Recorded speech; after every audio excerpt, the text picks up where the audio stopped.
Hey everybody, this is Enoch again. It's the 4th day of Native American Appreciation Month, and it's November 4th, 2014, on a Tuesday, Taco Tuesday everywhere in the world. So I thought today should be Navajo Taco Tuesday. Why? Because I love fry bread. Fry bread is one of the greatest things in the world, and it's Tuesday. Navajo Taco Tuesday. Makes sense. So about 4 years ago, I did a video on how to make fry bread. I am going to just replay that video. Why? Because I have to go out and vote, and it's going to take me some time to go do that. And I thought this would make a great way for you guys to catch up on Navajo tacos, how to make some fry bread, and then I'll come back here in a second. We're in my kitchen, and I'm going to show you how to make fry bread. It's really simple, only 4 ingredients. Let me show you those ingredients right now. So I flip you over. We got flour, we got salt, we have baking powder, and we have instant dry milk. Real simple ingredients. Okay, so we're going to mix the ingredients together, and I got a nice little sifter here to allow us to help us out mixing them a little bit. So I'm going to take this is a cup of flour. I'm going to dump it in my little sifter. So a 1/4 teaspoon of salt, 1 teaspoon baking powder, boom. And then I'm going to take 1 teaspoon of my non-fat dry instant milk. Boom. Okay, so now that I got those ingredients taken care of, I start mixing them all together. That's what my little sifter's for. So I start shaking, shifting, and all the mixing going together.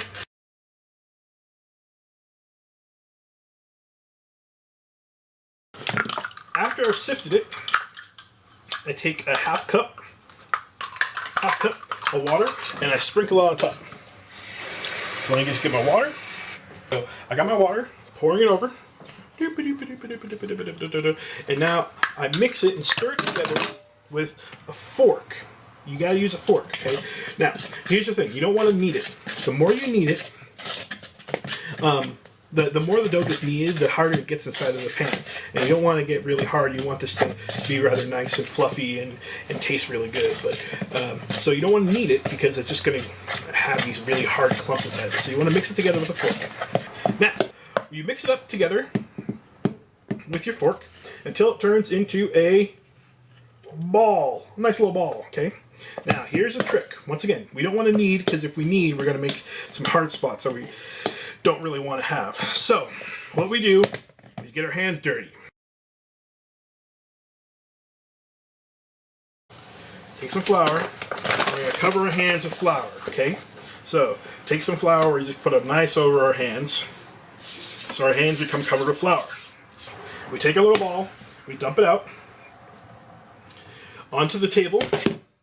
And what we do now is with the ball, and with my hands, I take my ball and I cut it into 4 sections. Okay? Nice little flour dough balls. Okay. Then, with my flour dough balls, I roll it in my hands. Roll it, roll it, roll it, roll it, roll it, roll it, roll it, roll it. Roll, roll, roll, roll, roll, roll, roll, roll, roll. And until I can flatten it out. Until I get a nice little kind of pancake thingy going, okay? And we're going to flatten until it gets a little bit smoother, rolls out a little bit more, and you know, depending on how big you want it, you can put as much more dough on it. But take it and we roll it out, roll, roll, roll, roll, roll, and we just keep repeating that process with the 4.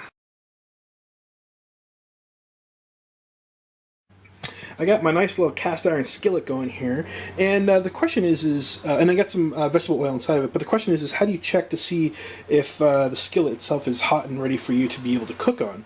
The oil's been cooking in there. I've got it set it high, which is probably not what I should do, but hey, I'm just trying to heat up the oil right now. There's a couple ways to do this. We can tear off a piece of our bread and stick it in the oil and see how it cooks, but one way and one little trick I like is you take a wooden spoon, take the end of the wooden spoon, and you just stick in the oil. And if the wooden spoon is starting to boil, then you know you're pretty good to cook. I got my pan going, and instead of having 4 pieces of fry bread, I have just 3.